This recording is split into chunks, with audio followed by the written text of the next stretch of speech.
વલસાડ જિલ્લાના ઉમરગામ શહેરમાં તક્ષશિલા એપાર્ટમેન્ટમાં રહેતા 60 વર્ષીય અન્નપૂર્ણાબેન દેવજીભાઈ ભાનુશાળી 10મી ઓગસ્ટ 2024ના રોજ નજીક આવેલા કૃષ્ણા સિગ્નેચર મોલ પાસે ઉભેલી શાકભાજીની લારી ઉપર મીઠી લીમડી અને શાકભાજી લેવા જઈ રહ્યા હતા।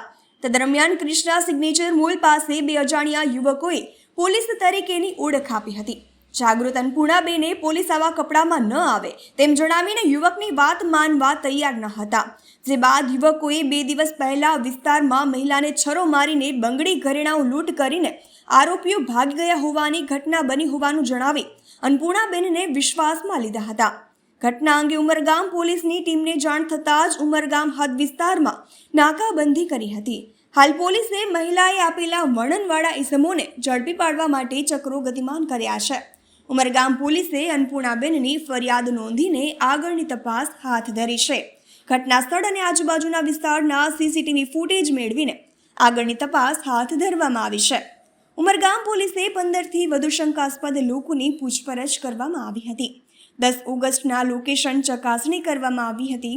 ઉમરગામ પોલીસે મહારાષ્ટ્ર પોલીસની મદદ લઈને કેસમાં સંડોવાયેલા આરોપીની શોધખોળ હાથ ધરી છે।